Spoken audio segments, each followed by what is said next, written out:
evening and welcome to the March 4th, 2026 meeting of the Falmouth Conservation Commission. The meeting is being held virtually via Zoom video conference and is also being broadcast by FCTV on cable channel 9. As this meeting is being recorded by Zoom and broadcast by that, please be cognizant of what you say, how you say it, and what can be seen and heard in your background. We are missing one commissioner this evening, but we can move ahead with this quorum. The chair acknowledges the absence of commissioner. Never mind. I'd like to remind the commissioners that for commenting, you'll call on each of you in turn. Please refrain from speaking over each other. Also, all votes are done by roll call. So when I call your name, please state your name and your vote, and recorded will be made on the motion of the second, even if you made the motion in a second. To public attendees at any time during the meeting, you may enter any comments or questions in the chat function. At the appropriate time, they will be read into the record. If an attendee you'd like to participate in a particular hearing, let us know in the chat function. Then at the appropriate time, you will be prompted into the hearing as a participant. When you are selected, you must have your video enabled and must be succinct and respectful of others. Public comments will be limited to 3 minutes. Regarding RDAs, I think we don't have any tonight, so I will skip that part. All right. So we have a full complement, minus one commissioner. And if I can move to the agenda. First item of business is other business. Vote to support the Municipal Vulnerability Preparedness MVP Planning Grant. Jen? Yes, Mr. Chairman, I am promoting Josh Wrigley up. Josh is the Town of Falmouth's Coastal Resiliency Specialist, and he's here to talk a little bit about the MVP grant and ask for the board's support. Hi, Welcome, Josh. Hi, Jen. Good evening, Mr. Chairman and Commissioners. Thank you for having me this evening. I come before you tonight because I've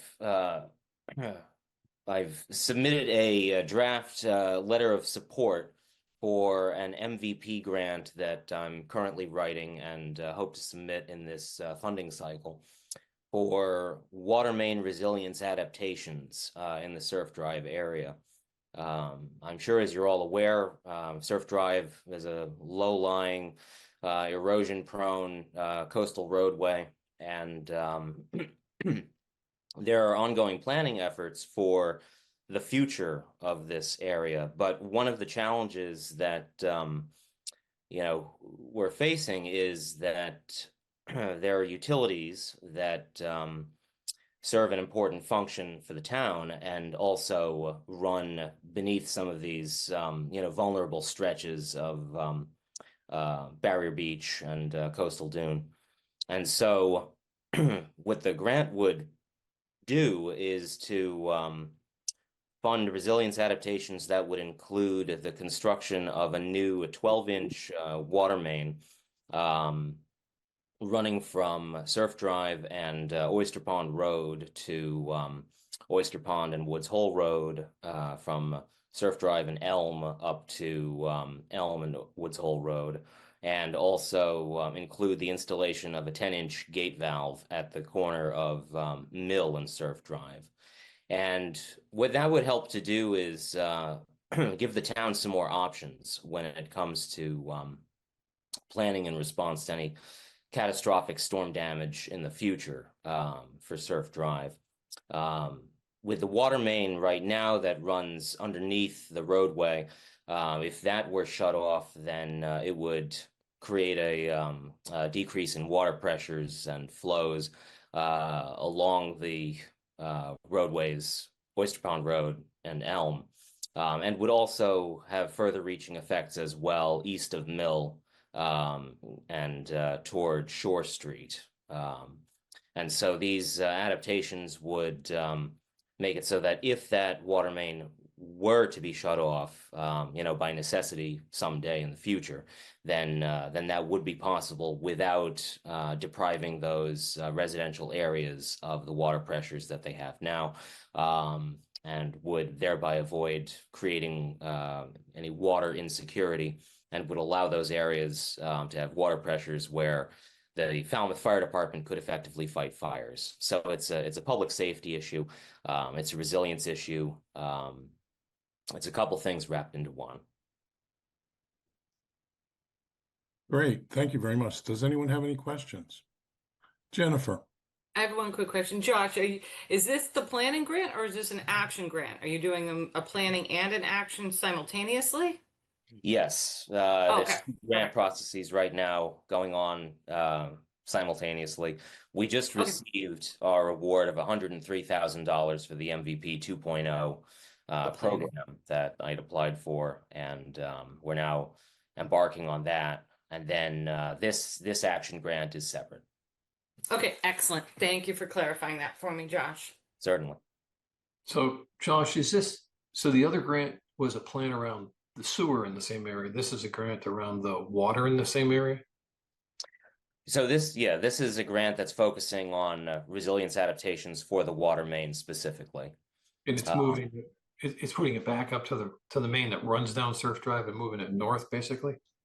That's right. Yeah, it's you could think of it as contingency planning that's contributing to future planning efforts for the future of Surf Drive.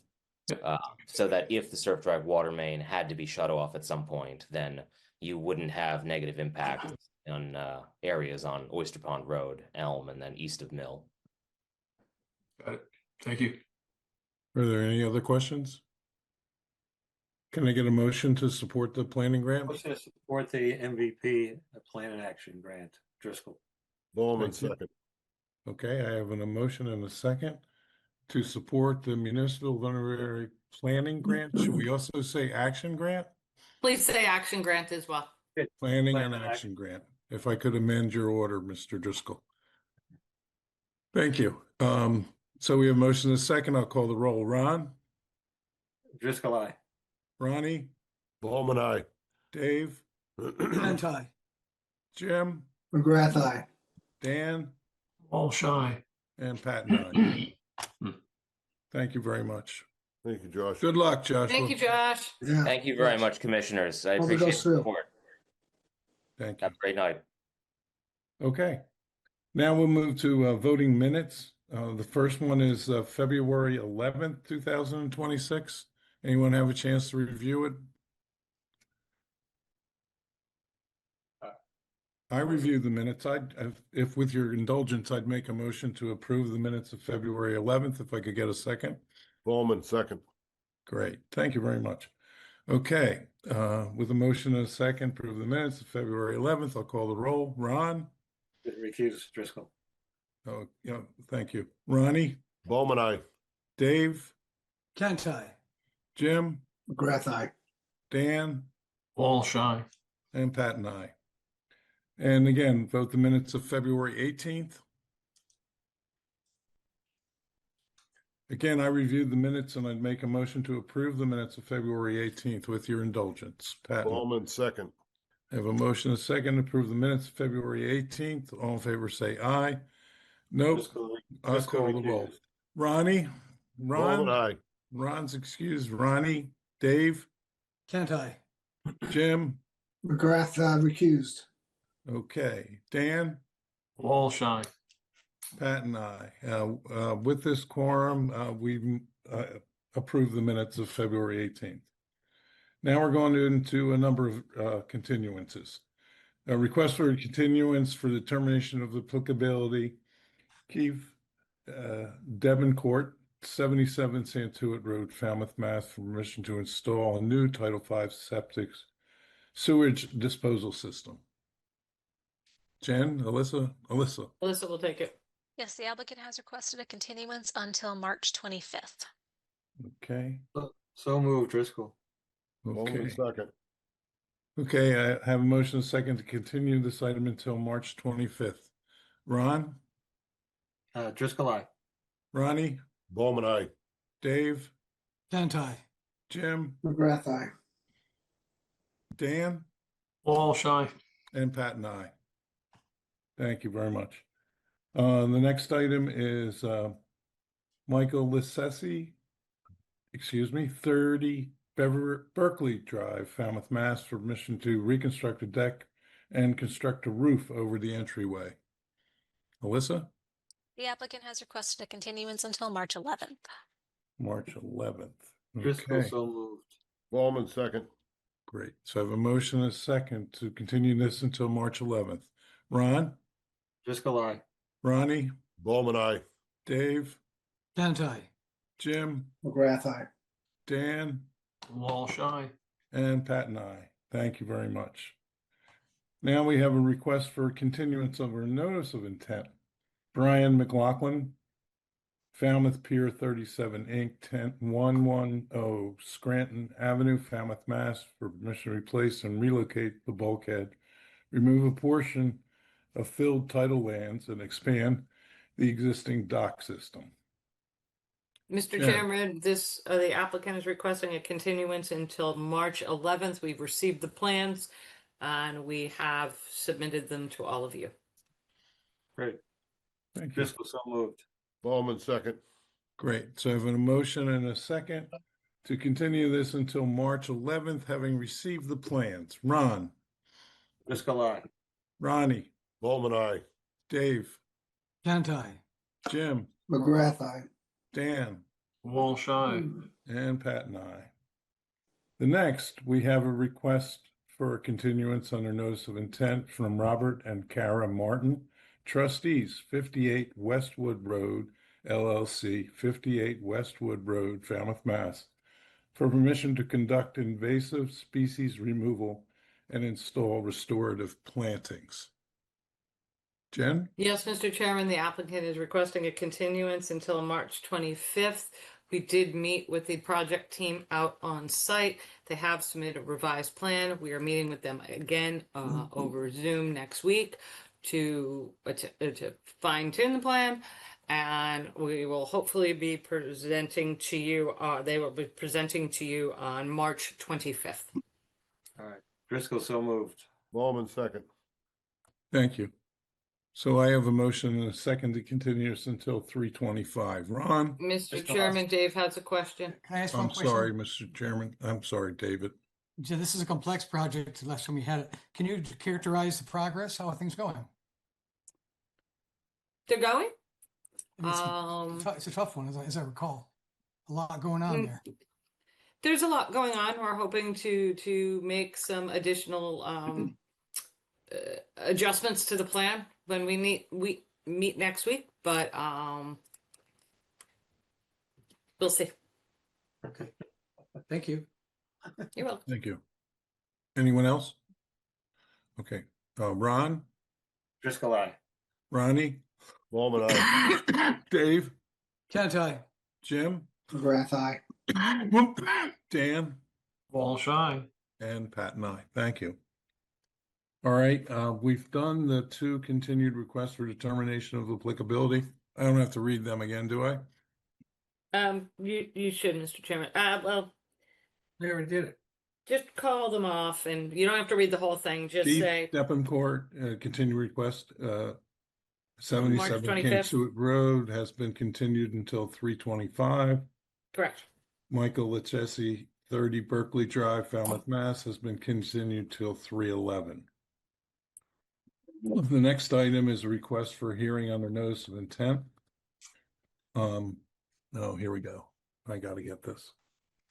All hearings of the Falmouth Conservation Commission are held simultaneously under the authorities of the Mass Wetlands Protection Act and the Falmouth Wetlands Bylaw. Although a single decision of the commission is issued, it represents a separate decision under each authority.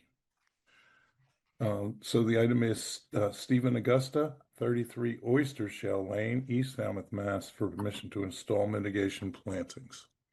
Jen? Yes, Mr. Chairman, I promoted Mike Roselia from Falmouth Engineering, Angela Tanner from Crawford Land Management to present their notice. Welcome. Thank you, Mr. Chairman. Members of the commission, for the record, Mike Borselli, Falmouth Engineering, and I represent the applicant, along with Angela Tanner of Crawford Land Management. This is a notice of intent application that was filed in response to an enforcement order issued against the property at number 33 Oyster Shell Lane. Some of you may remember the property. We have been before you to talk about it under the enforcement order process. We've also had a series, 2 or 3 meetings with your staff about various items, and we submitted the plan and notice of intent that's before you tonight. Just for a real basic brief history, an order of conditions was issued for the property to construct a single-family dwelling. The work proceeded. It required mitigation planting as part of it. The mitigation planting had been installed. Time went by. A certificate of compliance was never submitted after the work was complete. The required mitigation planting at the time was flooded by some significant storm tides, and basically all of the plant material did not survive, and it was never replanted. So the plan I'm about to share with you is going to go through where we are now and how we got to that place after having the meetings with your staff. So with your permission, I'd like to share my screen. Please. I'm sharing with you the Falmouth engineering plan. There's an accompanying plan by Crawford Land Management that Angela can share, or I have it here as well. After I make my presentation, I'll turn it over to Angela. Properties at 33 Oyster Shell. It's also known as Lot 3, with frontage on Bourne's Cove Lane. It has water frontage on Bourne's Pond. There's an existing dock. There's an expansive lawn area on the southern side. Just south of the lawn area are wetland resources, including a BVW and salt marsh. There's a non-eroding coastal bank that runs through the property. And the associated notice-driven zone A's and outer buffer zone B's are also on the plan. During the review process for the lack of mitigation planting being in place, in addition to that deficiency, other deficiencies were discovered by your staff that we attempted to address in the notice of intent. And I'd like to go through those with you, but first, we've itemized the impervious surfaces, and we've proposed to remove some impervious surfaces, which results in a reduction in the required mitigation planting. We've shown that in blue. It's just under 2,500 square feet. The details of the mitigation planting are shown on the Crawford plan. We're also showing an area in green, which we've characterized as mitigation planting in the form of shrubs to take the place of some previously required trees from the original permit application. Part of that application required a series of trees to be scattered through the existing woodland.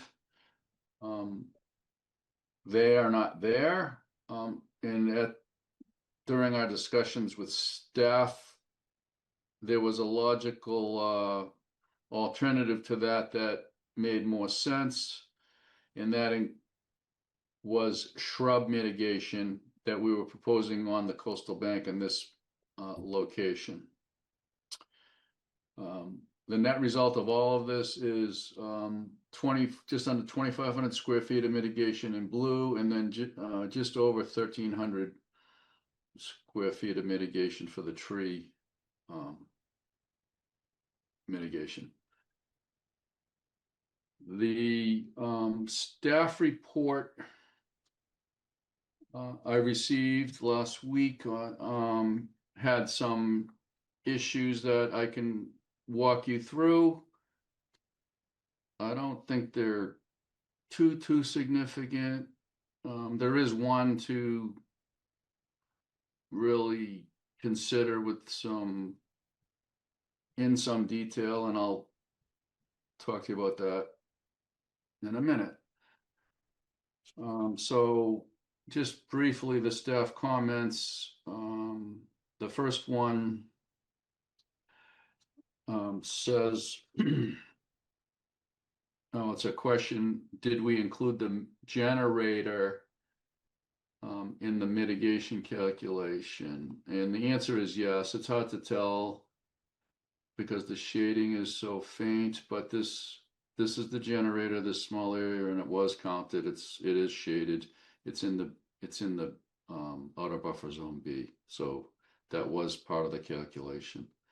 And then there was a comment about an area of reinforced grass that I am going to trace with my mouse here, this dashed line. This entire area is grass. There's a driveway that leads to the grass, and this building has garage doors, and they're not daily use garage doors. They're there's a boat stored in here. There's some maintenance equipment like lawn mowers and things stored in the lower level. But on occasion, access to those garage doors by a vehicle, in this case a pickup truck, was necessary. So this area that was grass, the applicant modified the grass to what we're calling reinforced grass area. And there are different products on the market, but it's basically a reinforcing grid with what I'm going to call like a honeycomb surface that topsoil is put in and lawn seed, and it's basically grows grass, and it reinforces the turf so it doesn't get eroded away if it gets soft from rain, and vehicles can more easily traverse it without causing it to get degraded and eroded away. So it's basically like 2/3 of the surface is actually grass, and about 1/3 is this honeycomb system, in this case, which is like concrete blocks. But if it were growing in grass and not snow covered, depending on the time of year, I would challenge you to even know it was there, depending on how close you were to it, looking at it. But it effectively is like grass. And I believe it's permeable. Your staff's going to have a different opinion about that. And their concern was that that is not impervious. It's technically not pervious. It's technically impervious, and it's moving closer to the resource area. It's within 100 feet of the salt marsh. Its overall area is just approximately 1,300 square feet. So there's a staff comment that's questioning why we said it's only 430 square feet. And the reason is that we calculated it to be only 1/3 of it is actually technically impervious. The other 2/3 is grass. So we didn't count the whole thing as impervious. That's to respond to that staff comment. There was a staff comment that the existing edge of vegetation wasn't shown. I agree. For whatever reason, here's an existing edge of vegetation, and for some reason it dropped off over here. I can add that back to the plan. There's a question about where the edge is over here. I will have to field survey this edge and double check it, which I can't do quite yet because of the snow, but I'm hoping that we keep getting melt, and I will be able to do that in the not too distant future. So there was a comment about that that segued into a reference to a previously required buffer strip, a 5-foot wide buffer strip that was associated with a permit for this dock that I wasn't involved with. So I need to get a little clarity from your staff about that. I have to show that clearing line, and I think I can deal with that and solve that problem relatively easily. There's a comment about topography not being on, adding the topography to the plan. I think it's on there, but I want to get some clarity from your staff on that, because the contours are shown on here. But I don't want to bog you down with the minutia of that. I can go through that with your staff and get that clarified. There's an unpermitted float. This outer float is not permitted, and there's a comment that it can't remain, and we won't argue about that. If we want to explore that in the future, we'll explore that separately, or attempt to permit that separately.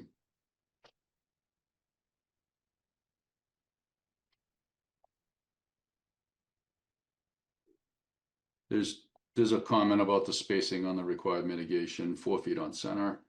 Then there's two other comments that I can zoom in on to give you a little bit more clarity. One is relative to this driveway. If you look closely on here, I know there's a lot of lines. This green line that I'm tracing is the 100-foot no disturbance zone A.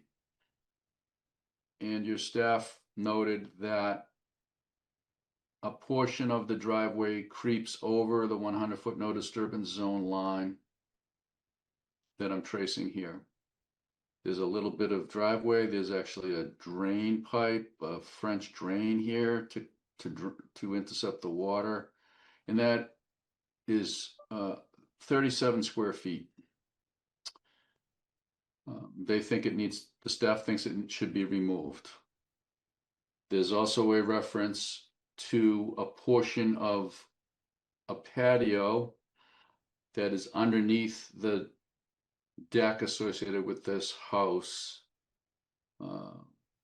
If you recall, this is a garage under building, so you actually can drive under the deck into the garage doors, so the deck is above your head. There's a bluestone surface under the deck, and when it was constructed, a strip of it creeped over the line, and I calculated that to be about 25 square feet. Your staff thinks that should be removed as well.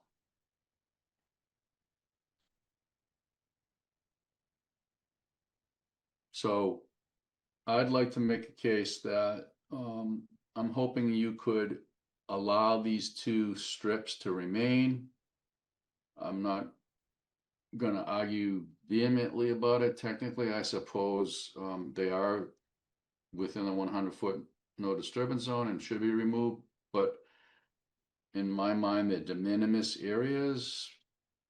But if you think they need to be removed, it could be a condition of your order of conditions to have them removed. It would be unfortunate because it's so minor. This drain would have to be dug out and reset, and we'd have to saw cut out this bit of pavement and this little bit of bluestone to do it.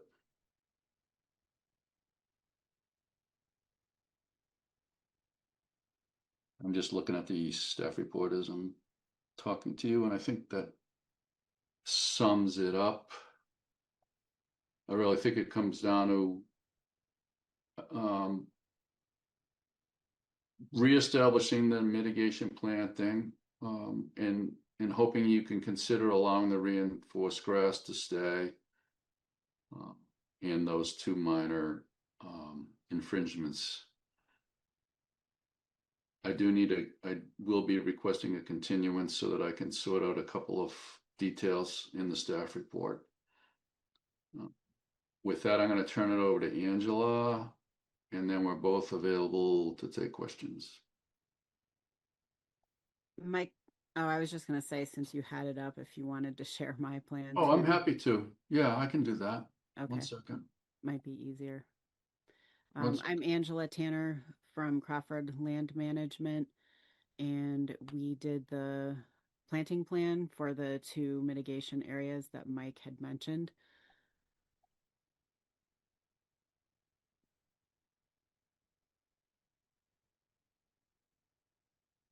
Are you seeing it now?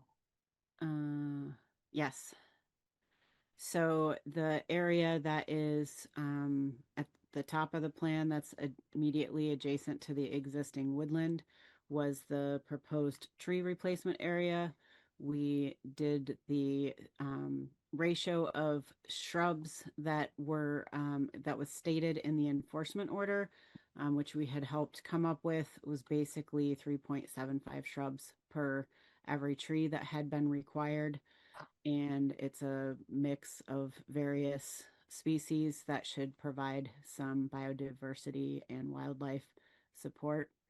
And then the area to the bottom of the plan is the required mitigation area, which we will need to adjust the shape of that slightly once Mike is able to update the plan with that existing vegetation that's over in the corner.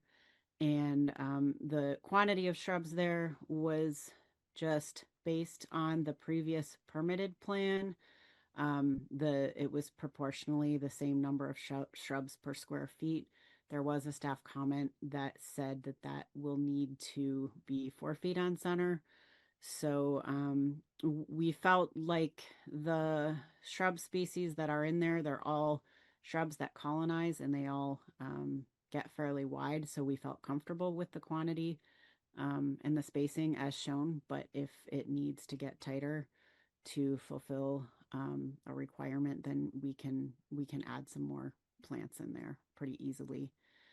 And that, I think that pretty much sums up our strategy, our planting strategy. Thank you. Jen? Yes, Mr. Chairman. Thank you, Mike. Thank you, Angela. Few questions and comments. I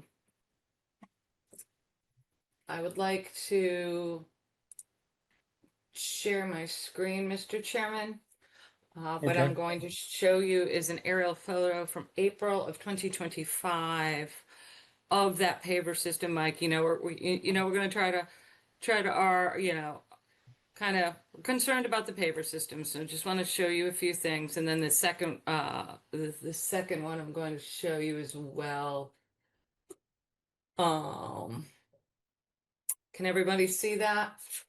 No. So this is from this, to me, looks a little bit more than 1/4 of hardscape to pervious surface, Mike.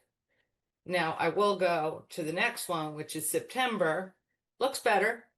It looks better. Grass is coming in. But if you do look at it without the grass growing, I do think it's a little bit more than that 1/4. I'd also like to draw the board's attention to this. Part of the mitigation strategy is to remove this shell path, which is clearly providing the applicant a way to get to the dock, which I just measured, and is 395 feet away from this point. The applicant was concerned when he was moving his trucks and his equipment that he had to have this paver area because it got all muddy, and the grass wouldn't grow because it got all muddy and driven on. how is the applicant going to, if they utilize a little golf cart type thing, going to drive over the grass to get to the dock? So that's one concern I have, that it's one, not practical for the applicant, and two, might see a shell path in the future. I don't know. So I have some concerns with the mitigation strategy about removing that shell path. It's clearly used, it's clearly there for a purpose. Removing it is just probably not practical for the applicant. And again, the paver system was moving closer. It was very clear in the first hearing, that line. That's why that deck is angled the way it is that was that 100-foot no disturbance zone to the salt marsh, and it shouldn't be crossed. And it was crossed, without regard. The float does need to go, Mike. It just can't meet the regulations. There's just no way around it. If you'd like to come back and try, unfortunately, the regulations are clear on that one. Yep. Yep. Yeah. Yeah, we're gonna think. Hopefully, the snow will melt, and the survey crew will be able to go back out. Yeah. And we'll provide some clarity on the topography and the minutia of that. I think our biggest concern was, one, the paver system, the moving closer with the impervious surface. My concern with the shell path, I just don't see how realistic it's going to be to remove that. And then all the rest of the staff comments, pre-construction and things like that. But I think we're getting there. We just need to do a few more tweaks. Thank you, Mr. Chairman. Mr. Chairman, Okay. could I just comment on one thing that Jen brought up? Please. Okay. So I had a heart-to-heart with the client about the mitigation. His grass has been there forever.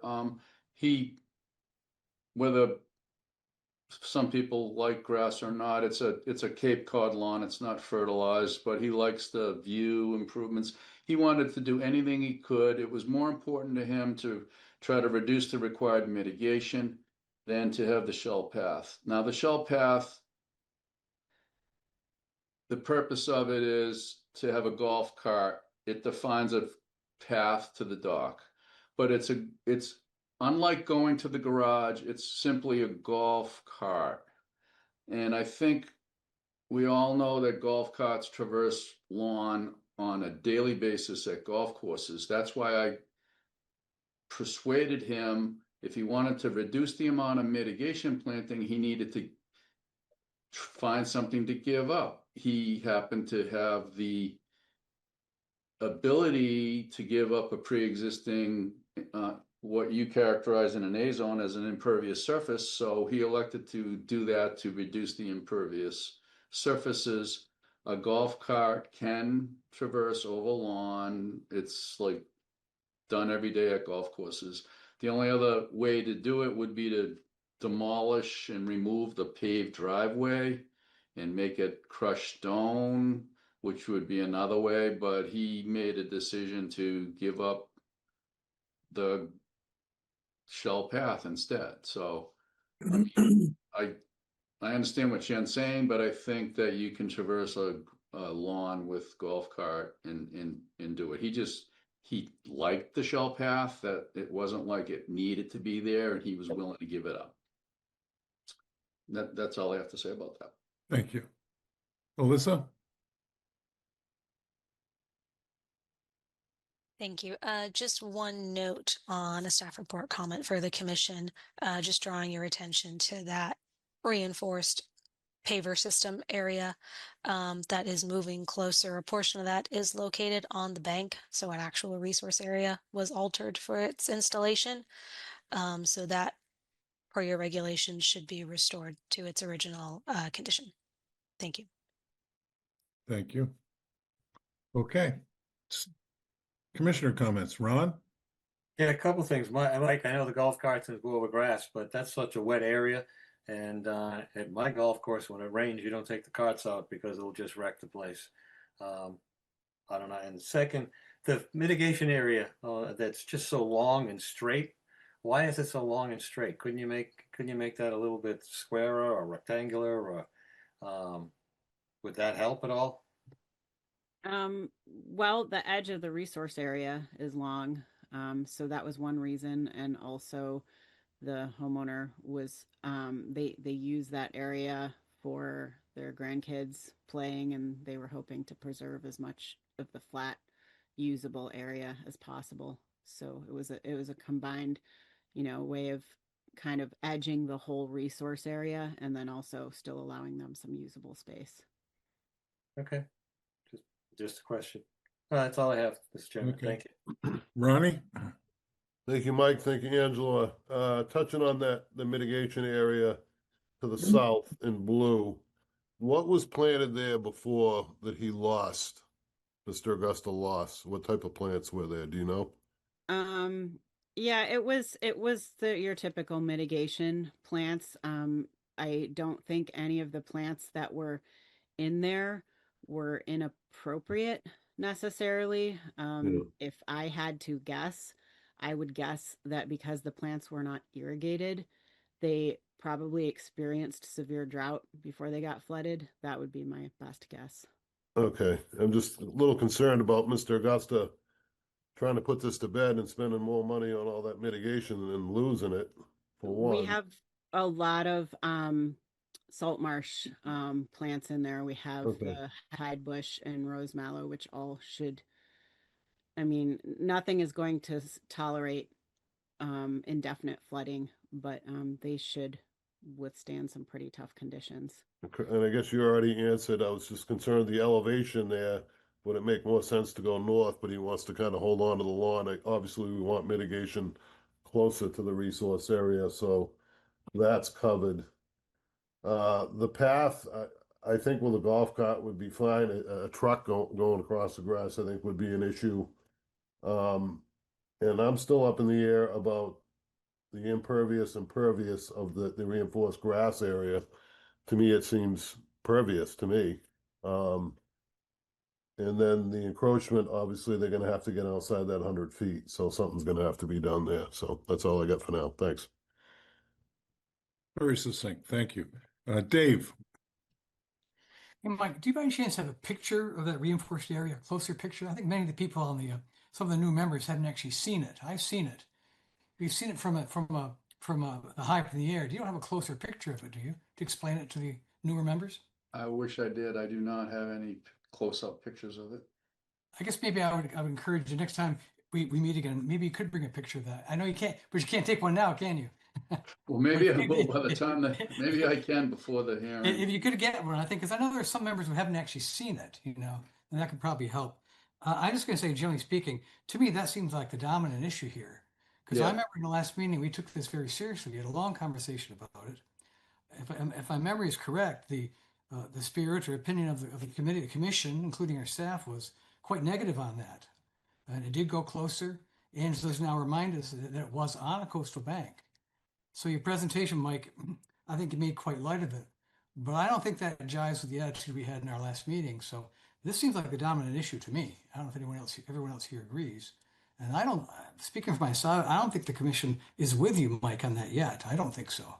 So it seems to me, as far as going forward and working with staff and such and for our next meeting, I think that particular issue needs to be addressed. I don't know if other commissioners would agree or disagree with me on that, but that's the way I read it.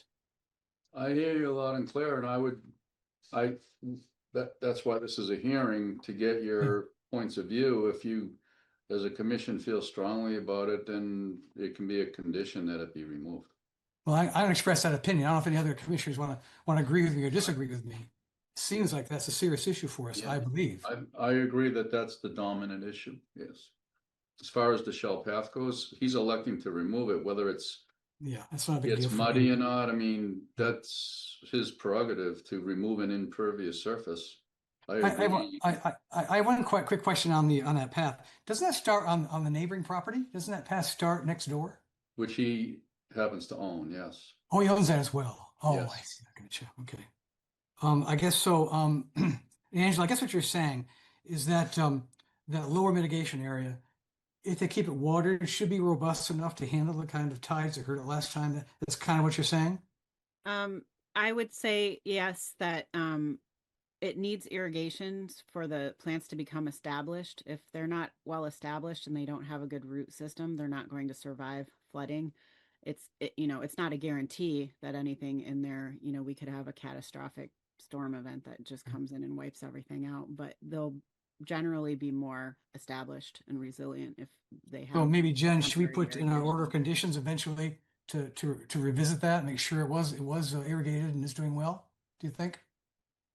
Because like Ronnie says, we can address that in the order of conditions. I mean, I think Angela's plan calls for an above ground irrigation system, does it not, does. Angela? Does. Yeah, It does. so oh, sorry, Angela, I missed that. Okay. So my question is, that's fine then. And if I could remind the commission that there will most certainly be a condition about monitoring reports. So don't forget, the reason that mitigation died, it wasn't like an everyday occurrence. It was an extraordinary event. It was a king tide storm that flooded.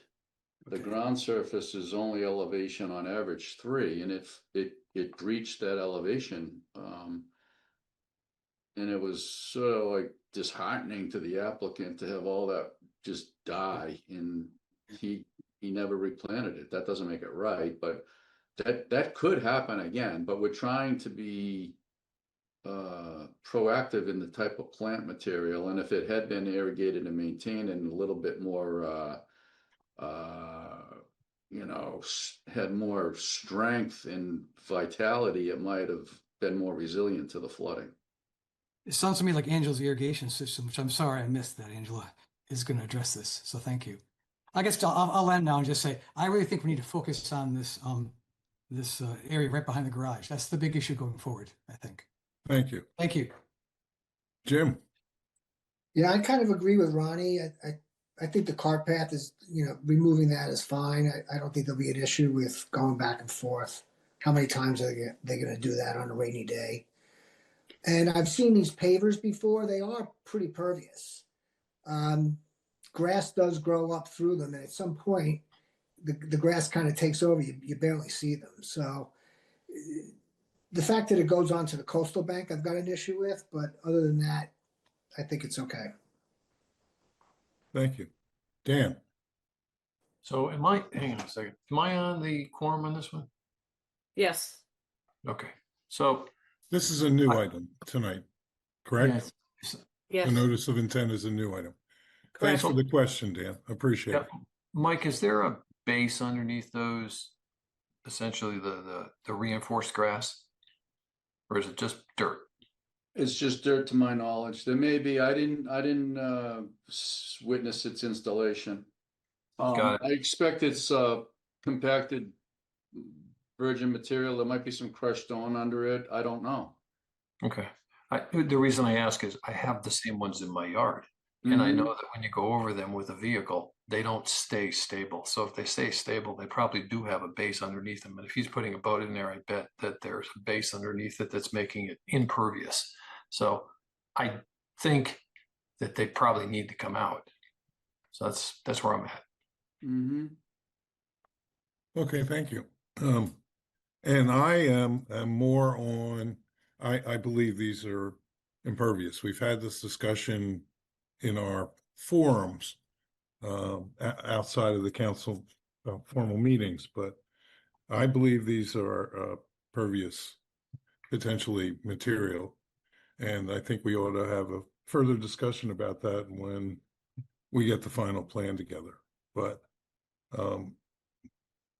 I think we should trim back the areas that exceeded into A and deal with the coastal bank issue. So I agree with many of the comments tonight. So what date are you considering continuing this to, Mr. Berselli? Did you want to ask for a continuance? I'm sorry. Yes, I do. I did say that at the beginning. I thought you could have changed your mind, but you know. I know you weren't putting words in my mouth, Mr. Chairman. I did say it. A little bit, I would think. The 25th might be a good option. Or the 1st of April. Maybe the 1st of April to hedge our bet against the snow melt. Yeah, I'd love to get out there. Yeah, you see it. I think Okay. the 1st of April would be a good. At the request of the applicant, I have a request to continue this hearing until April 1st. Although it is April Fool's Day, I don't know if that means anything. It's my lucky day, so. I make a motion to continue to 4-1. Is that what we're doing? Yes, we are. Yes. I'll second it. Driscoll seconded. Okay, so I have a motion and a second to continue this item until April 1st. So I'll call the roll. Ron? Driscoll, aye. Ronnie? Bowman, aye. Dave? Can't Jim? McGrath, aye. Dan? Walsh, aye. Pat and I. So we have unanimously approved the continuance until April 1st. Thank you. Okay. Thank you, Mike. Thank you, Night, Angela. Mike. Night, Angela. Thank you, Mike. Thank you, Angela. The next two items, continued requests for hearings, have previously been continued. Brian McLaughlin, Falmouth Pier 37, 110 Scranton Avenue. This item has been continued until March 11th. The next item, Robert and Kara Martin, trustees 58 Westwood Road, LLC, Westwood Road, Falmouth, Mass. This item has been continued to March 11th. The next item is Mike Jackson, Chappaquiddick Yacht Club, Inc., 501c3, West Falmouth Harbor, West Falmouth, Mass., for permission to install 3 seasonal floats in West Falmouth Harbor. Jen? Yes, Mr. Chairman, Mr. Jackson is here to, I think, give you kind of a progress report of where he is. Mr. Jackson, if you have problems sharing your screen, I have your slides up for you if you need me to assist. Thank you. And Mr. you're on mute, Jackson. sir.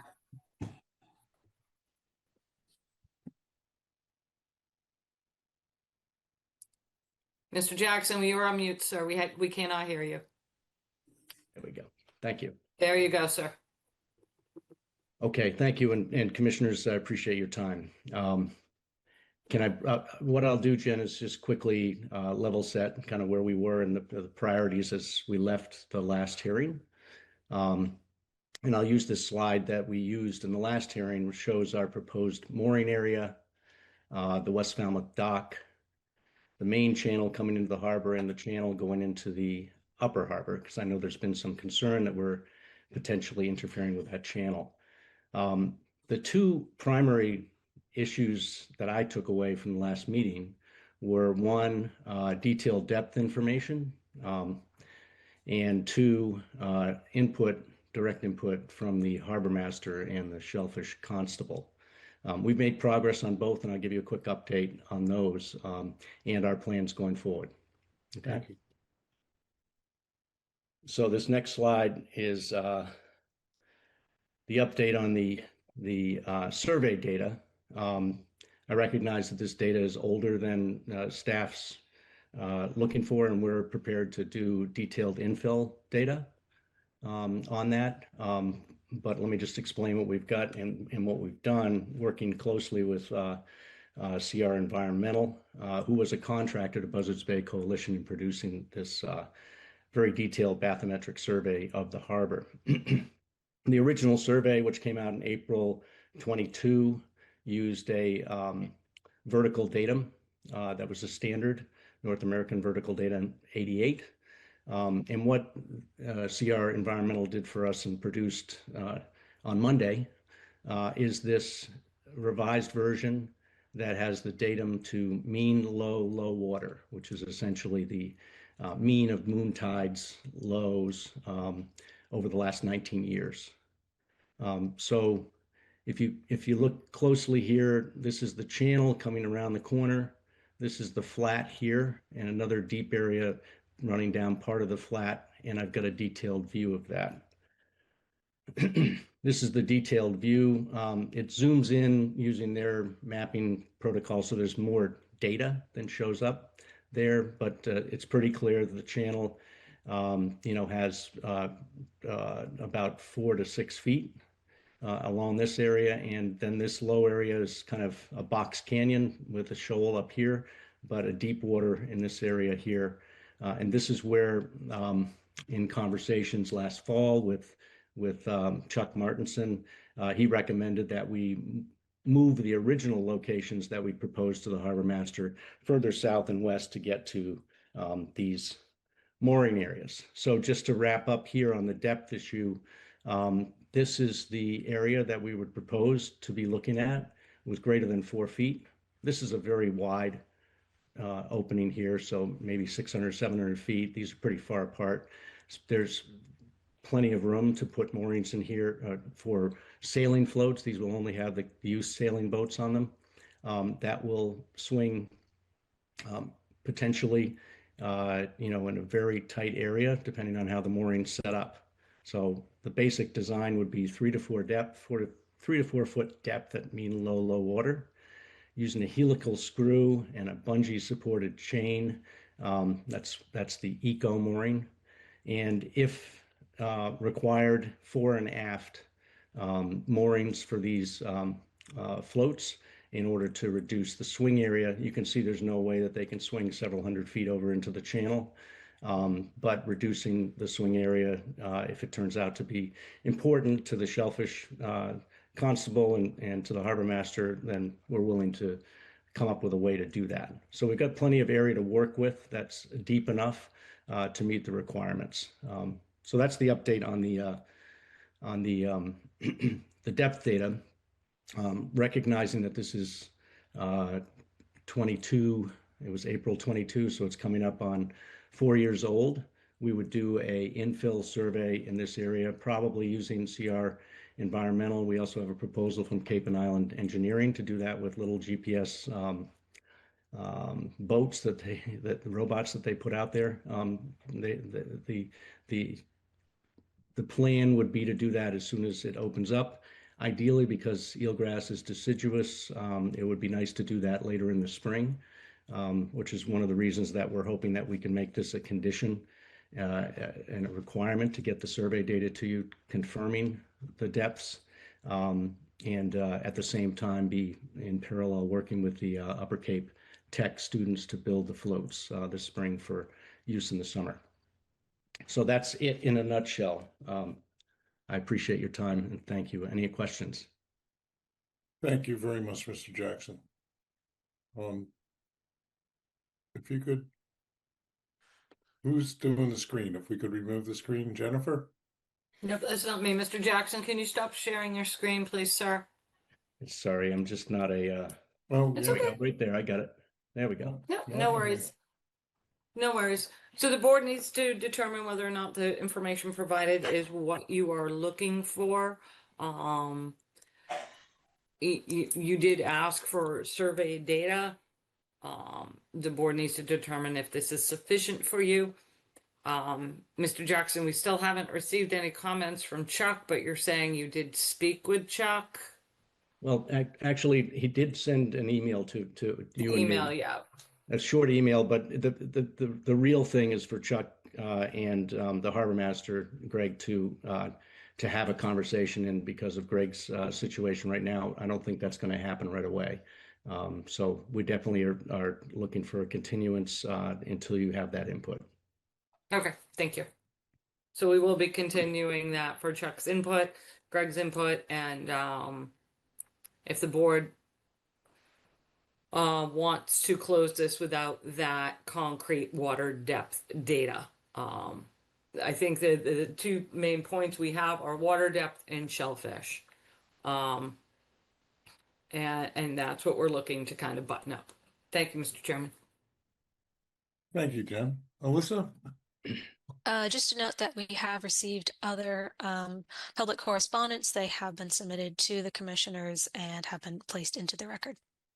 Thank you. Thank you.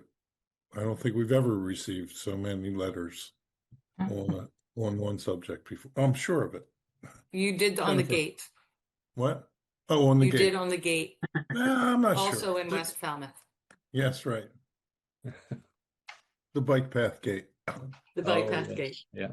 Okay, so if we could, commissioners, if you have any questions, comments, let's just go through. Ron, I'm all set, thank you. Ronnie, Yeah, Mike, thank you. I think we'll definitely need a little more clarity on the water depth from Cape and Islands, and definitely going to need a shellfish survey. And I think that's going to have to be a professional outside entity other than the shellfish constable. That's all I got. Thank you. Dave. Thank you, Ron. Dave? Yeah. So, Mike, Sierra Environmental is going to do the depth study once we have clearance, though. Is that accurate? We're looking at two proposals. We're waiting for the CR Right. Environmental. They worked so hard on preparing this data for the hearing that Yeah. they hadn't been able to get us a proposal yet. Okay. So, I mean, Jen kind of said we need the commission needs to decide if this is the information we need, but we haven't got that information yet. So, and that's the most important issue, I believe. Yeah. I just have one more question. I got a question from the public. I'll pass it on here. Someone said to me that they thought that this is more for Jen, perhaps. I think we can't build a pier in a velocity zone. Is that true? Correct. Correct. Is it make sense then to say, why can we do it for piers? I mean, for floats? If we can't do it for a pier, why can we do it for a float? Right. That's just a question I got. That's a good question, and I think that's what we're struggling with right now, Dave, is Greg issues 10A mooring permits. We usually see, we don't get involved with like mooring for boats or anything like that because there's 3,000 of them all over Falmouth. But Greg will, he does approve like swim platforms. Somebody wants a 10 by 10, something swim platform for the kids to jump off of. And he will approve those under a 10A mooring. They can't be a ramp that goes to it. They can't turn it into a makeshift dock. I don't believe you can, like leave a boat on it or anything like that. But that's something that, Greg does. They're in velocity zones. I mean, shoreline's a whole velocity zone. So by I think the issue with docks is they're fixed structures. They're on pilings. There can be debris caused by them. In this case, these things can be moved. If there is a large storm event coming, they can be moved. So the answer the answer seems to be that it's not appropriate to go. If we can't do piers, why can we do floats? The way to go is we do floats. We do it now, and we approve them. We do already approve them in velocity zones. So that's the angle we would go to approve. Does that make sense? Well, the board doesn't, because you don't see 10A mooring permits. You've never seen 10A mooring permits. Greg will occasionally, if he thinks they might be problematic, reach out to the staff if they're close to this salt marsh or something like that, and we'll work with Greg through those issues. But again, docks have pilings, they're fixed structures. They can potentially cause a lot more damage to the resource area if they become dislodged or dismantled in a severe storm event. Okay, that makes sense. Thanks. I just have one last thing. I know a lot of comments are coming in, an awful lot. Maybe not as good. Is it accurate to say Concom is responsible for three things: depth, eelgrass, and there's one more I forgot. What's the I lost one. Shellfish. Shellfish, right. Those are our three areas that we have to be concerned about as our commission, right? Because a lot of other comments are coming in, but an awful lot of things like these piers, we're not responsible for those things, are we? Is it really just those three areas we need to be concerned about?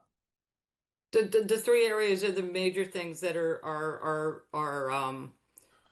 that this project would fall under. Is water depth for this commission. Yes, for this commission. Okay. Anything about the transfer of moorings, right. Anything else like that, that is outside the purview of this board. Including my question about the floats, because that's really more in the harbor master, right? Well, we do approve floats that are attached to docks, Dave. Understood, There are understood. some docks that have the Mhm. floating sections because of, Okay. the fluctuation in water depth at a Okay. certain area, especially in West Falmouth, That's where you're fine. looking at like a 4-foot tidal range.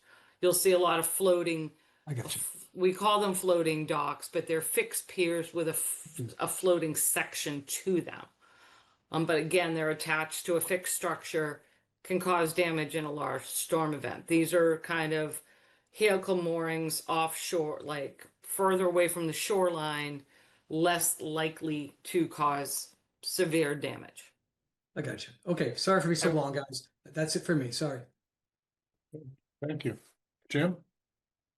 I'm going to reserve judgment until we get more information, but I certainly hope the water depth is enough to make it happen, because I've spent a lot of time in that harbor, and watching those sailboats race up and down that place it's pretty special. Thank you. Dan?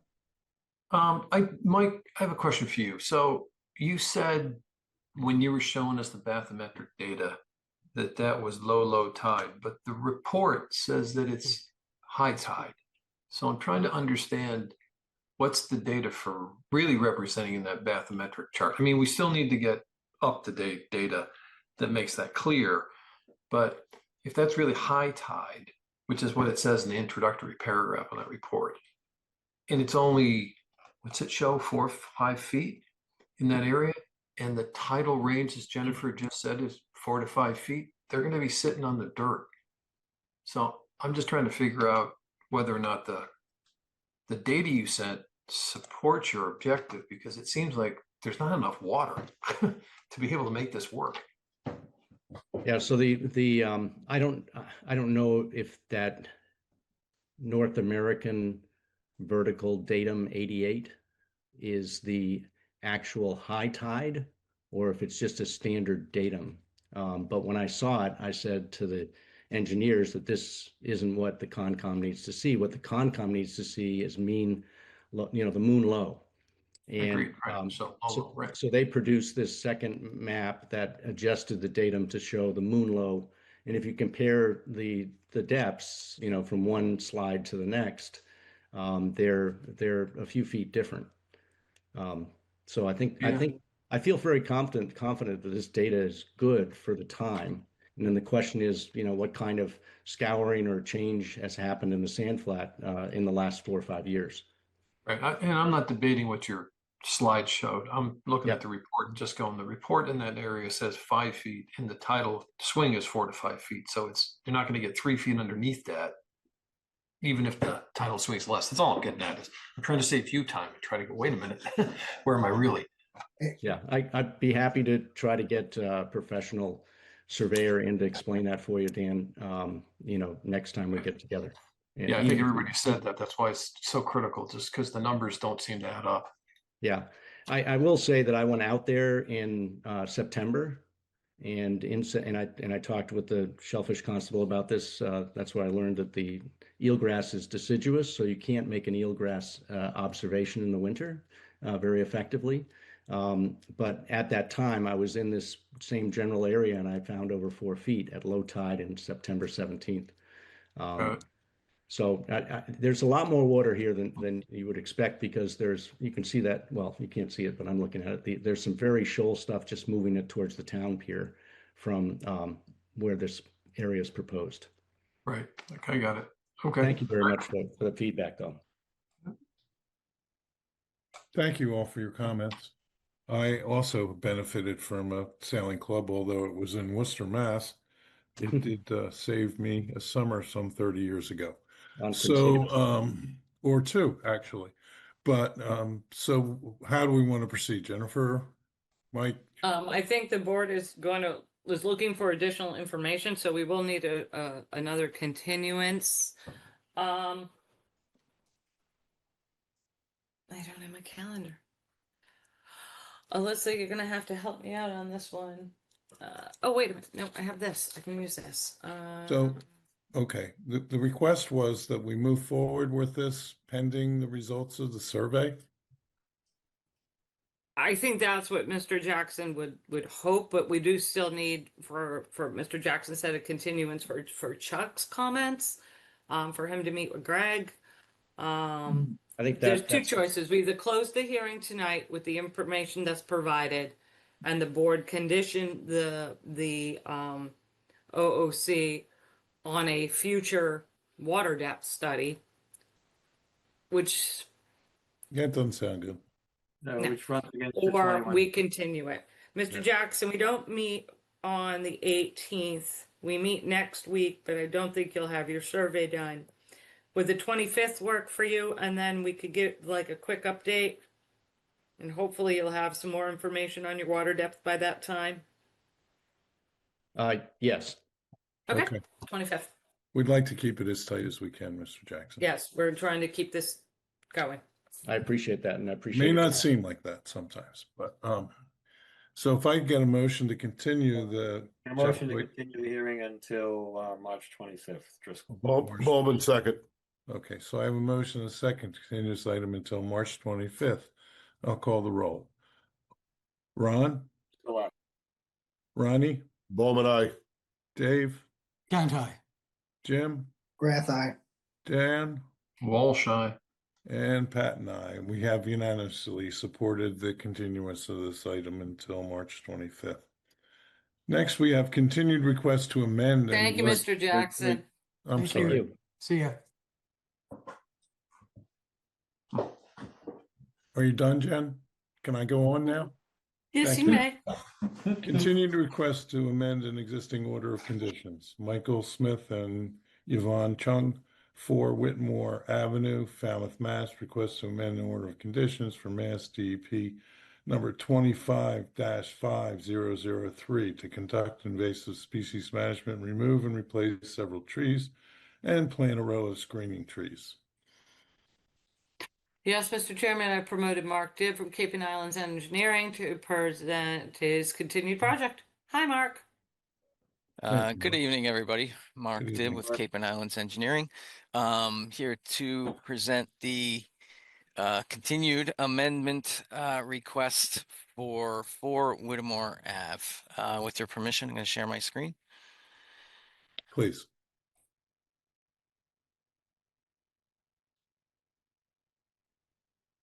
Okay, so about a year ago, maybe a year and a half ago, we were in front of this commission for a new septic system that has been installed, has a clean to nitrogen reducing system, one of the best systems out there. There was also a second floor addition on this portion of the house, as well as there was some conditions on site, some paneling under the house where water is supposed to flow in and out, things like that, that have been worked on and brought into compliance. There was also some removal of shell areas, things like that, that was approved. I don't believe the order was closed out, so we're amending this current order. And what the proposal tonight is to replace a couple black pines out in this area of the project. They're not the healthiest pines and could be susceptible to disease, things like that. So we were proposing to replace those with new trees. The main portion of the rest of the project is some invasive management in this green area, as well as a row of red cedar trees that would go along the neighbor's parcel. We did receive some staff comments. We also met with the staff and the landscape installer, Raposa Landscaping, who also does work with the neighbor here. So some discussions regarding replacing the trees. One, I think the biggest topic was that there is invasives throughout some of the rest of this property. It is a pretty large property off towards the water, and there's still some area in the back. We are not currently proposing to manage this entire area. So we are proposing a kind of a demarcation line using cedar posts to delineate the extent of the management of the invasives management, as well as to assess the health of the restored area once the invasives are done. That is key, ongoing maintenance is key to the project, and we talked through it, and that, identified the installer. But so with that, I think I can stop sharing and answer any questions you may have. Thank you, Mike. Mark, excuse me, Jennifer? Oh. Nope.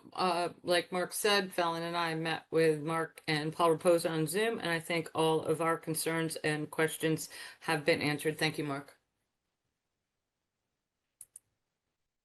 Melissa? Nothing at this time. Thank you. Thank you. Commissioner comments? Ron? No, it looks good. Looks like a good project. Great to work together with the staff. Ronnie? I'm all set, thank you. Thank you. Dave? I'm all set. Thanks. Thank you. Jim? No questions, Mr. Chairman. Dan, thank you. No questions, Mr. Chairman. Thank you. And I don't have any questions. Are there any comments other than that? No?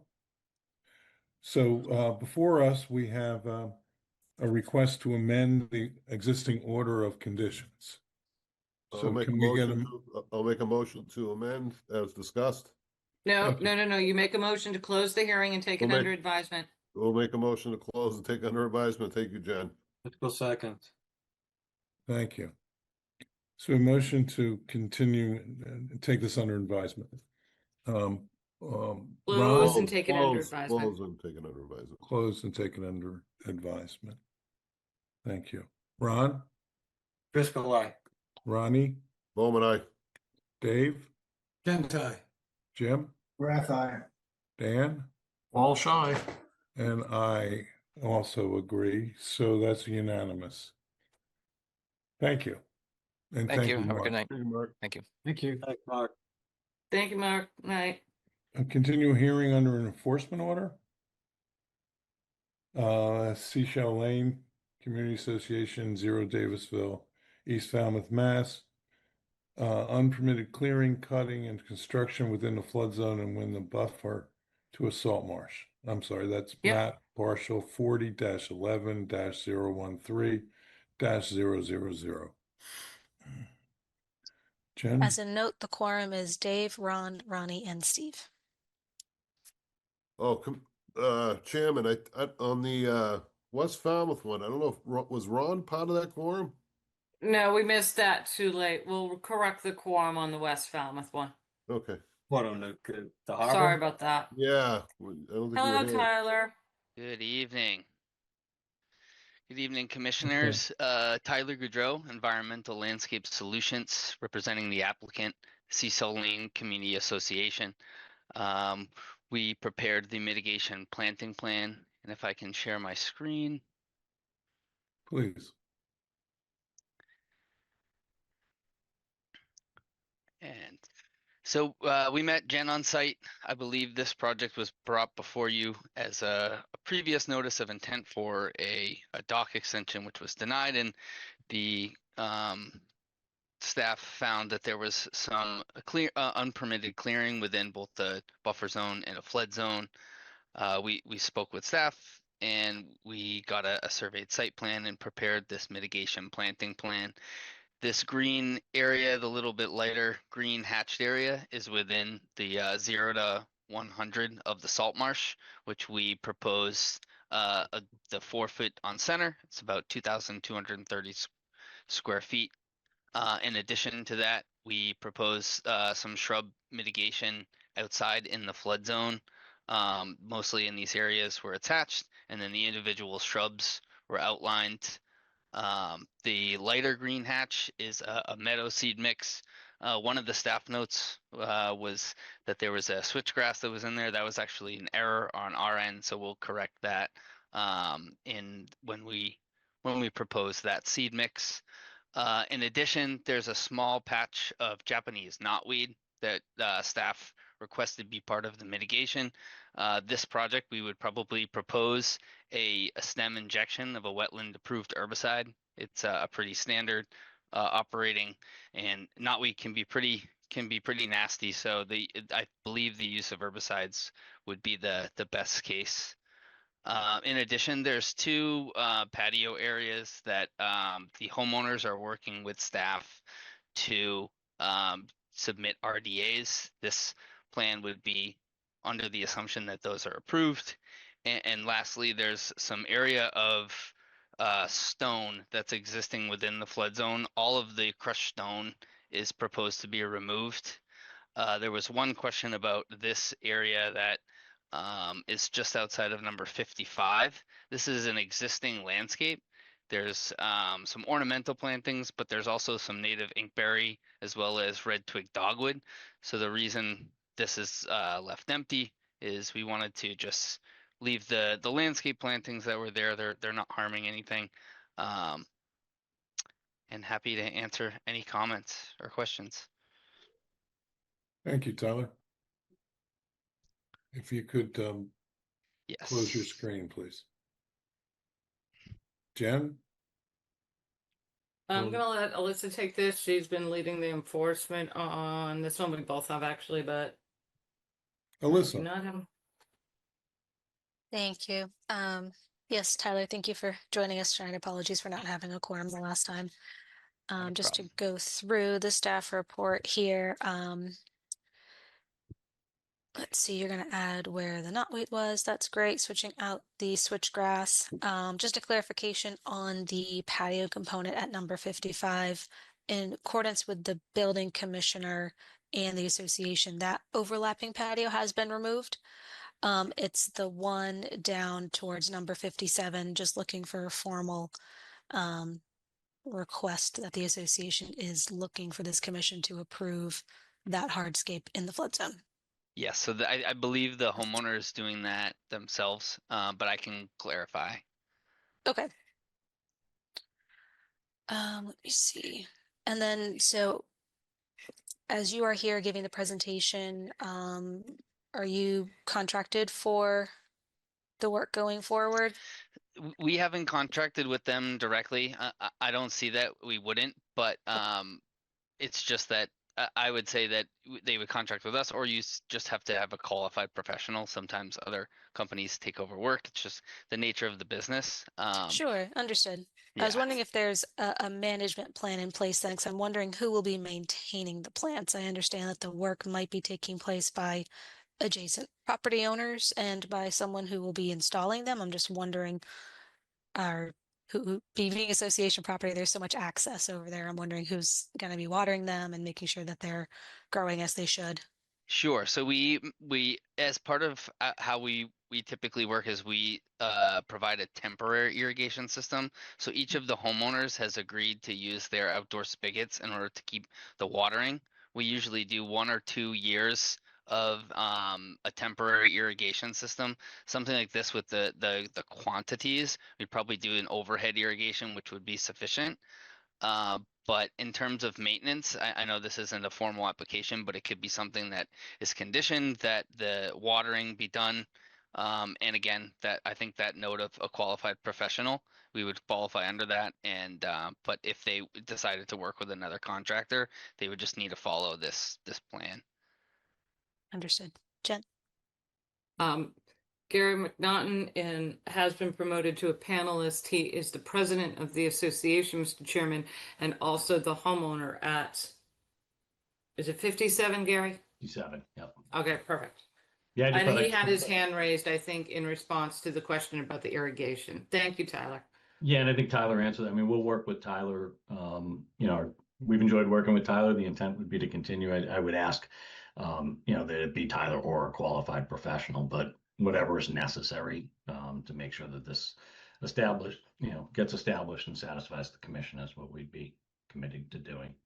Sure, understood. Yeah, it'll help us in writing up the, permitting information if, we can just add a couple more details should it be passed on to someone else and make sure all the I's are dotted and T's are crossed.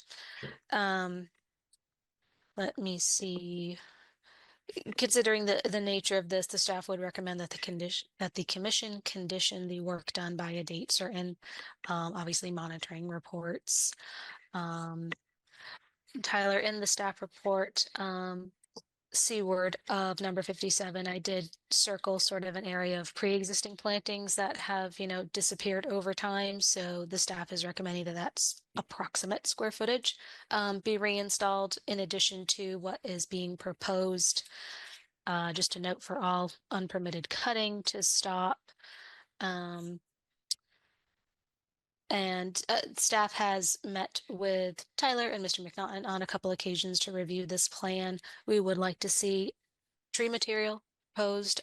Trees have been removed on these sites, as can be seen through the aerial photos over the years. So having some proposed for installation would be best. The staff is also looking for additional shrub material to be proposed in the flood zone.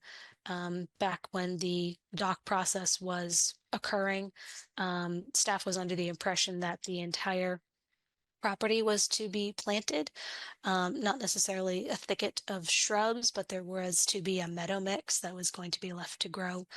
At this point, I do believe that whatever is not in the green shaded area is proposed to be maintained effectively as lawn.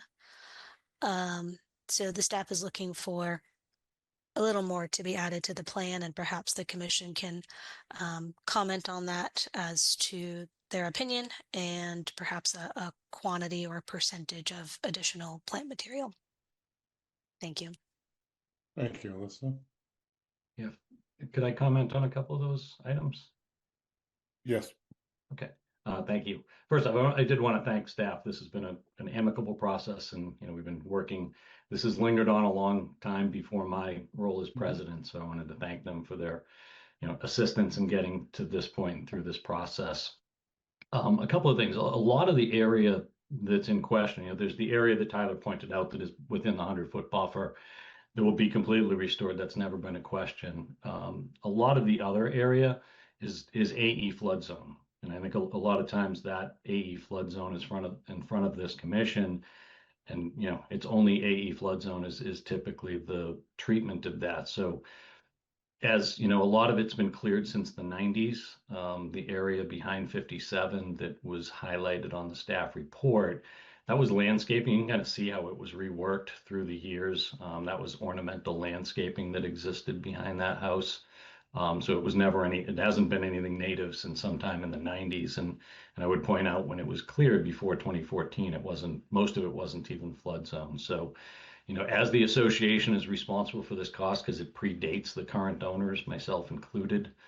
So the association is picking up a lot of this work, and I have a fiduciary responsibility to ask that the amount of work that we're required to do, particularly within the flood zone, be minimized. No questions. We will restore the buffer zone 100%. Nobody knew that was buffer zone. There was nothing done with malicious intent. And as I pointed out in our neighborhood discussions, waterfront abutting properties don't come with homeowners manuals, and I think some people did some things without knowledge. We're much better informed about that. At the end of this process, we will have a plan that clearly shows what should be back there, and we're making that part of our association documents so that the current and future homeowners will know exactly what those limits are and what they're not allowed to do in those areas. So we just ask, again, the least amount of fiscal impact that we can incur as an association is my primary charge. Thank you, Gary. Okay. Commissioner comments? Ron? Yeah, Gary, thank you for coming in and explaining it. I'm going to leave the plantings and the square footage to the staff and the experts. My concern is we're usually dealing with a single property owner here. There's multiple property owners and a homeowners association. It's been going on for a long time. You've had good discussions with the staff, but can you give us any assurances that all these staff recommendations will be followed and that there's financial backing to do it? Well, all of the land that's in question here is association land. Everything that we're talking about this evening is the association land. So it's, the 18 homeowners that if there's a requirement, an enforcement order, that effectively is an order to do it. It's no different than a tax assessment. We would be obligated to do it as the homeowners, Well- collectively. Well, like a sewer easement, you know, if 10 people are a private road, 10 people want to pave it and 8 of them agree, or 8 agree and 2 don't. The 2 people don't contribute anything. The association puts a lien on the house. That doesn't get Tyler paid, and doesn't get the work done. No, It's a question.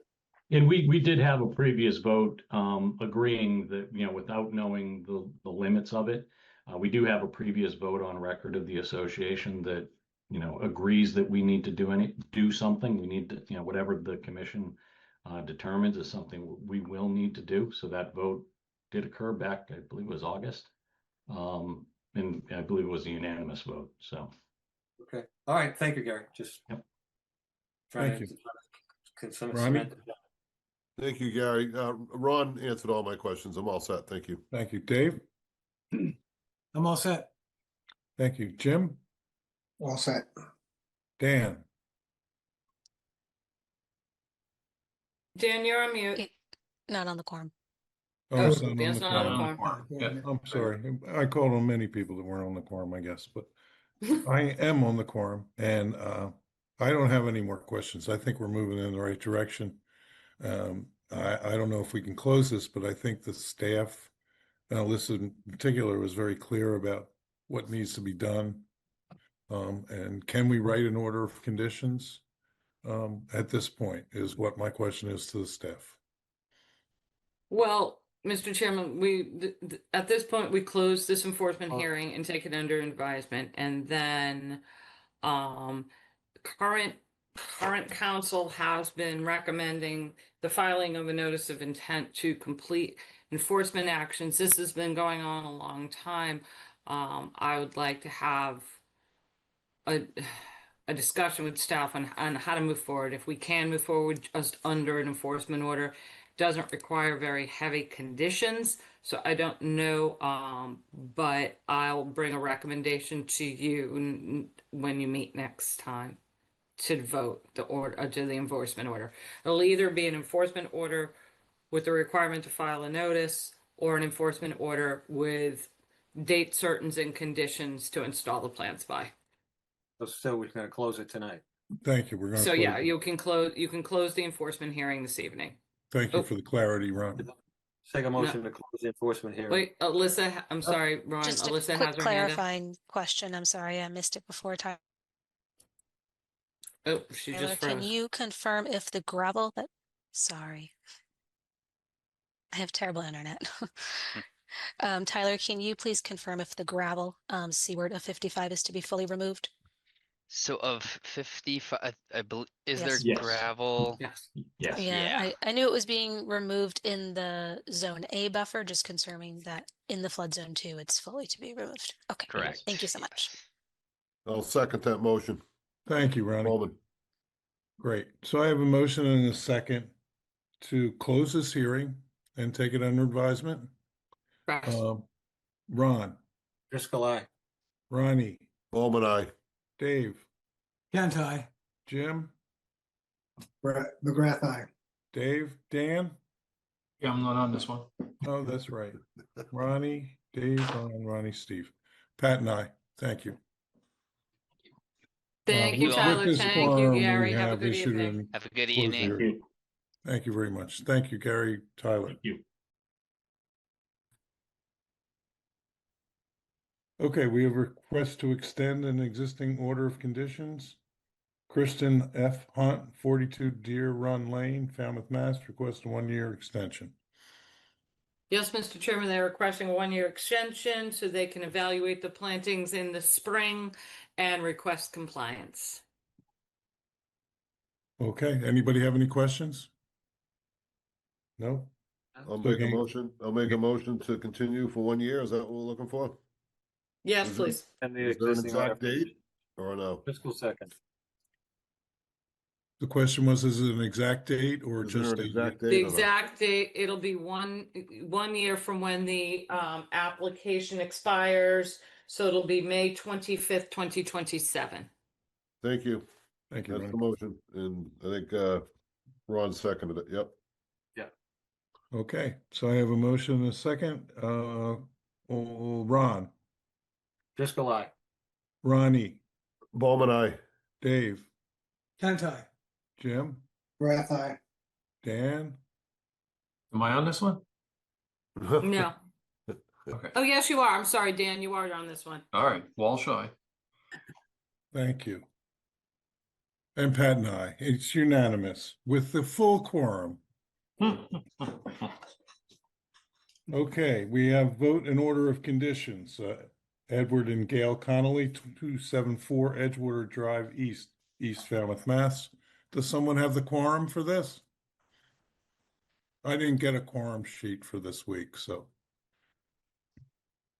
I don't think We I'm do- on it. I've got it Yeah. here. It is Dan, Dave, Jim, and Steve. Dan, Dave, Oh, wait, hold on. Oh, goodness. Dan, Dave, Ron, and Steve.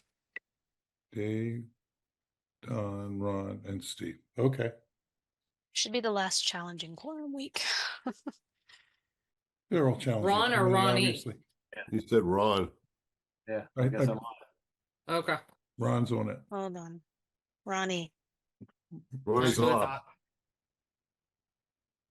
We have to separate your names on here. It's very confusing. Ronnie, Put it on the agenda next time, we'll change it. we're Ronnie. Okay. I wasn't So here. who wants to help me?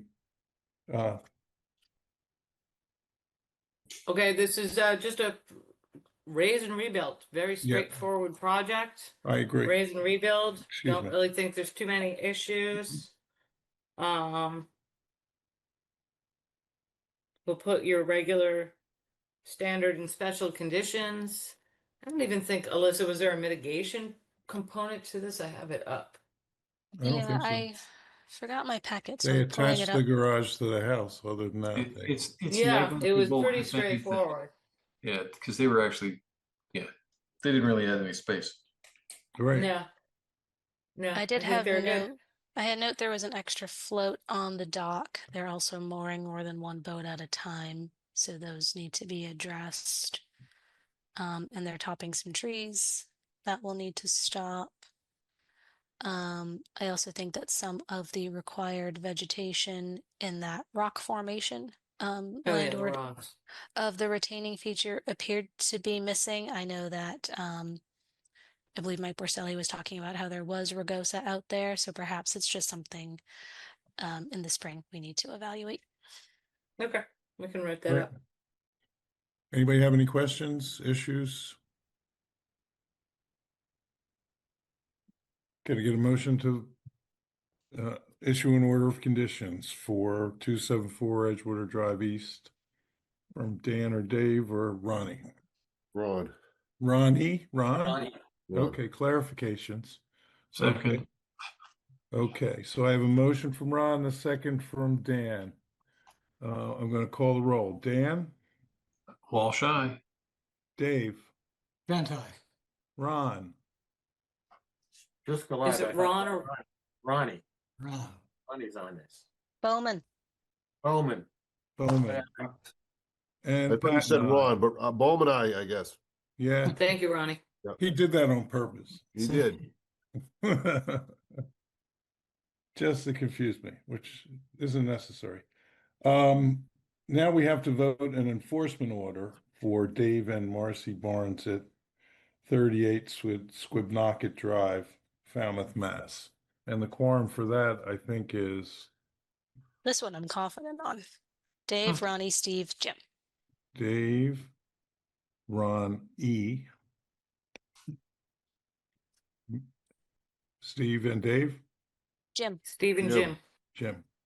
Yes, Jim read in for the Mullen Rule for this one. Okay, So I I sent think- over a draft enforcement order to you all. Unless you have any notes, we can process the paperwork tomorrow. I don't have any notes. I don't like it, but I don't have any notes. I do think during the notice of intent process, there will be a little more room for discussion. The staff does have some ideas about how to take care of the unpermitted features, yet still hopefully get a flat part of usable space on the property, you know, not in shape of what the patio is, but we did have some ideas that we would be interested in sharing with the Barnes if they would like to have a discussion about it. Thanks. Anybody have any questions? No? Okay, I'm going to call the roll to vote an enforcement order at 38 Squignocket Drive. Dave? Can't I? Ronnie? Bowman, aye. Jim? Rath, aye. And Pat and I. And unanimous with this quorum. Whew. Okay. If I could, while we're still in session, next week I would like to put an item on the agenda that we have a representative to the CPC from the Conservation Commission. If anybody has any questions on that, I'd be happy to talk to you about it, but I can't go to another meeting of the CPC unless one of you guys volunteers. Honestly, they're starting to get nasty. It's usually historic that doesn't have a representative, but this time it's conservation. Okay, sorry to take that up at this point. Can I get the final motion? Wait, 1 second. Is there any way, Certainly. Jim, that we can change my name to Ronnie and just leave Ronald Driscoll, or do I have to be Ronald? That's on your end, Ronnie. It's on your end. When you register, you have to write in Ronnie. Yeah, nobody wants to do that. We can help you change Or it. you can, or Ronnie, you can. I'll show you how to do it tomorrow. Okay. One of these days before next meeting, I'll show you how to change it on your screen. I'm not too tech savvy. You're gonna have to do it. I know. I will. We got you. All right, 10-4. And if anybody has any questions on the Community Preservation Committee, Steve, they can reach out to you. You've been a long-standing member of that committee for how many years? 7. Yep. So we will put it Okay. on the agenda. Thank you. I represent another committee, believe it or not. So if I could get a motion to adjourn. Motion to adjourn, Driscoll. Bowman, second. I have a motion and a second to adjourn. All in favor, just Aye. yell out. McGrath, Pat and aye. I. Aye. Can't I? All shy. Thank you all very much for your cooperation.